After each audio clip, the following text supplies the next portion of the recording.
कोरटकरच्या police कोठडीमध्ये आणखी 2 दिवसांची वाढ झाली आहे। कोरटकरला मदत करणाऱ्यांना पोलिसांनी टार्गेट करत एक गाडी सुद्धा जप्त केली।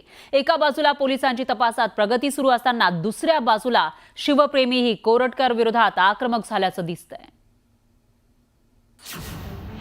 चिल्लर कोरटकरच्या कोठडीत वाढ।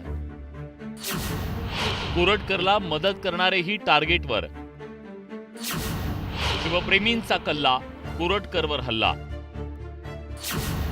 कोल्हापूर कोर्ट परिसरात हल्ल्याचा प्रयत्न।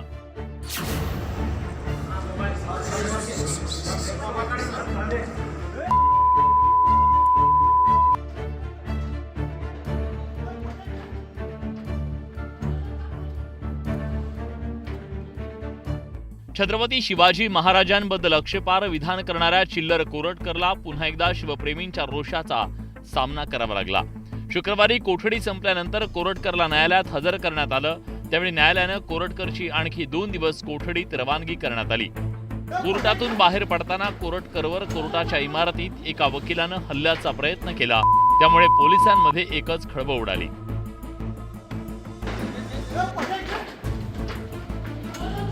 शुक्रवारच्या सुनावणीत पोलिसांनी कोरटकरला फरार काळात मदत करणाऱ्या मित्रांची यादी न्यायालयाला दिली, ज्यात नागपूरचा प्रशिद पडवेकर, चंद्रपूरचा धीरज चौधरी, इंदोरचा हिफाज अली आणि राजेंद्र जोशी, तेलंगणामधील करीमनगरचा साईराज शेटकर या सर्व 6 जणांनी फरार काळात कोरटकरला मदत केल्याचं समोर आलं। या मित्रांच्या मदतीनं कोरटकर इंदोर, सिकंदराबाद, हैदराबाद आणि तेलंगणात फिरत होता। यावेळी चिल्लर कोरटकर क्रिकेट, बॅटिंग आणि सट्टापट्टी चालवण्याचं काम करणाऱ्या बुकी धीरज चौधरीची MH34 CD 7720 ही कार वापरत होता। त्यामुळे पोलिसांनी ही कार आता जप्त केली आहे।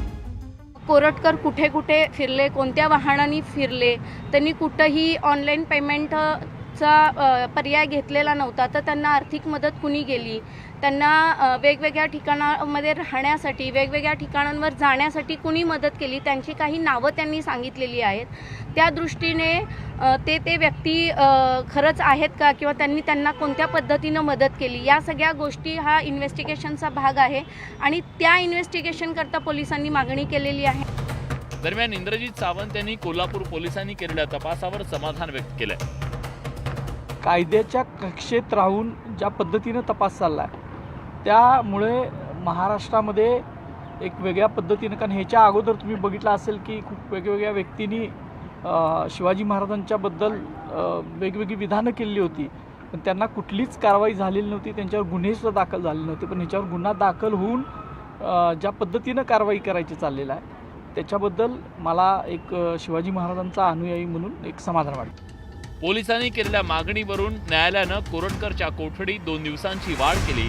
2 दिवसात आता कोरटकर आणि त्याच्या मित्रांना समोरासमोर बसून चौकशी केली जाणार आहे। तसंच कोरटकर राहत असलेल्या हॉटेलमधील माहिती आणि त्याला आर्थिक रसद कुणी पुरवली याचा शोध पोलीस घेणार आहेत। त्यामुळे छत्रपतींचा अवमान आणि धमक्या देऊन कोरटकर तर अडचणीत आलाच, पण आता त्यानं मित्रांच्या अडचणी वाढवल्याचं दिसतंय। ज्ञानेश्वर साळोखे, न्यूज 18 लोकमत, कोल्हापूर।